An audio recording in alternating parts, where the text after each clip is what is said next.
Le nord-est des États-Unis est encore paralysé par de fortes chutes de neige et une tempête polaire ce vendredi. 17 décès ont au total été attribués aux conditions climatiques, dont 3 survenus dans des accidents de la route dus au verglas. Cette tempête qui a privé d'électricité des dizaines de milliers de personnes, a aussi fortement perturbé le trafic aérien. Des milliers de vols ont été annulés, notamment à New York dont les 2 principaux aéroports, John Fitzgerald Kennedy et LaGuardia, ont dû temporairement fermer leurs pistes. La garde nationale a elle été appelée en renfort pour venir en aide aux naufragés de la route. La neige s'était arrêtée à New York, après être tombée de tout jeudi, recouvrant les rues de la première métropole américaine d'un épais manteau blanc et les plongeant dans un calme inhabituel. Les écoles publiques qui devaient rouvrir ce vendredi dans cette ville de 8,5 millions d'habitants, ne pourront finalement pas accueillir d'élèves avant la semaine prochaine.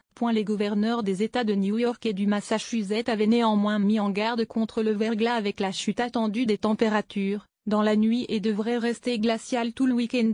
Les transports avaient déjà été largement perturbés jeudi. Les aéroports New York JF Kennedy et LaGuardia ont été de fait fermés jeudi à partir de la mi-journée, a indiqué André Cuomo, gouverneur de New York. Les terminaux sont cependant restés ouverts pour accueillir les passagers coincés.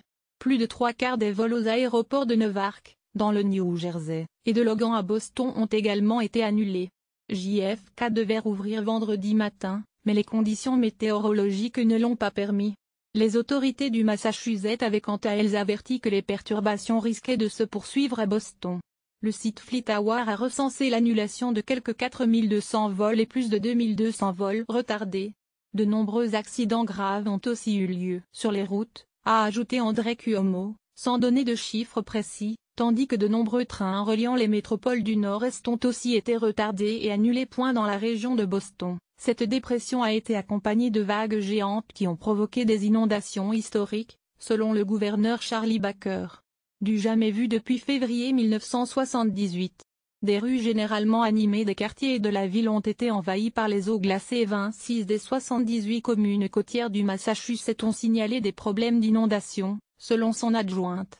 Les écoles de Boston devraient rester fermées encore ce vendredi pour notamment faciliter le déblayage des routes. En Caroline du Nord et en Virginie, plus de 30 000 personnes étaient privées d'électricité jeudi en fin d'après-midi, selon la chaîne CNN.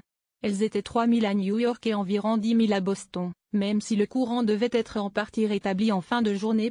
Certaines régions du sud-est habituellement épargnées par la neige ont également été frappées par cet épisode hivernal. Ainsi, les plages de Floride ont reçu cette semaine leur premier flocon en plus de 30 ans. De nombreuses autorités locales, dont le gouverneur de New York, ont mobilisé des moyens supplémentaires en déclarant l'état d'urgence.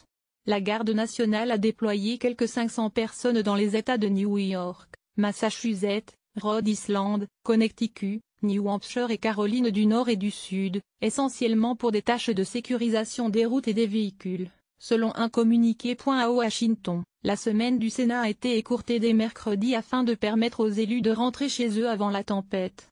Les plans d'urgence pour l'accueil des sans-abri sont en place depuis fin décembre, la mairie ayant ouvert un système de transport gratuit 5e les refuges. Dénommés bombes cycloniques par les météorologues et les médias en raison de la chute particulièrement rapide de la pression, cette tempête pourrait s'intensifier extrêmement vite dans les jours à venir. Après un bref répit mercredi, les températures ont rechuté et ne devraient recommencer à grimper qu'en début de semaine prochaine.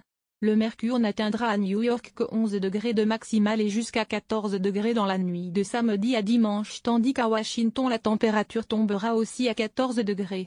On n'entend pas souvent les météorologues employer le terme de blizzard pour la région, a souligné le gouverneur du Massachusetts, Charlie Baker. Je vous garantis que ça va être assez dur presque partout dans le Massachusetts. Le maire de New York, Bill de Blasio, avait conseillé dès mercredi soir aux habitants de la mégapole de ne pas circuler et de prendre très au sérieux les prévisions. Cette vague de froid n'est pas sans conséquences sur les animaux et les éléments naturels. Le New York Times rapporte que des requins ont été retrouvés morts congelés sur des plages de Cape Cod dans le Massachusetts. C'est l'Association Atlantique,